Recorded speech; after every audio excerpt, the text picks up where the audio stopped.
भारत और खास तौर पर निमिषा के परिवार के लिए यमन से एक बहुत बड़ी राहत की खबर आई है, जिसका सभी को शिद्दत से इंतजार था और जो किसी चमत्कार से कम नहीं है।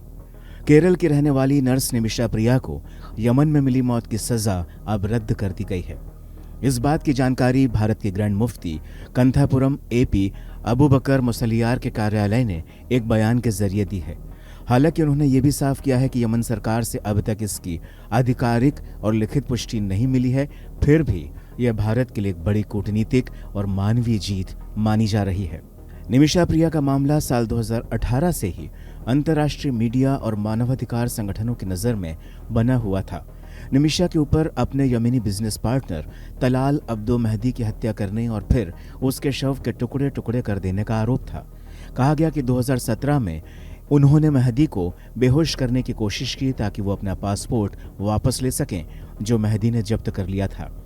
लेकिन यह कोशिश गलत साबित हुई और मेहदी की मौत हो गई।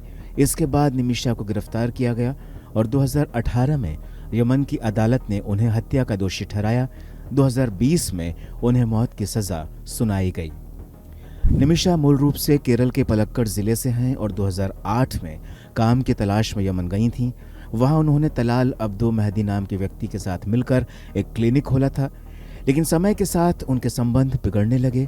रिपोर्ट्स के मुताबिक मेहदी न सिर्फ उन्हें मानसिक रूप से प्रताड़ित करने लगा, बल्कि उसने उनका पासपोर्ट भी जब्त कर लिया और खुद सार्वजनिक रूप से उनका पति बताने लगा था। इससे निमिषा की जिंदगी मुश्किल हो गई थी और वह भारत लौटना चाहती थी। जब यमन की अदालत ने उन्हें मौत की सजा सुनाई, तब यह मामला दुनिया भर में चर्चा का विषय बन गया। भारत में कई सामाजिक संगठनों, मानवाधिकार कार्यकर्ताओं और धार्मिक नेताओं ने उनके लिए आवाज उठाई। यहाँ तक कि धार्मिक नेताओं की ओर से दुआओं और कूटनीतिक प्रयासों का भी सहारा लिया गया। दिसंबर 2024 में जब यमन के राष्ट्रपति ने फांसी की मंजूरी दी और जनवरी 2025 में हूती विद्रोही नेता ने भी इसकी पुष्टि कर दी, तो हालात और गंभीर हो गए।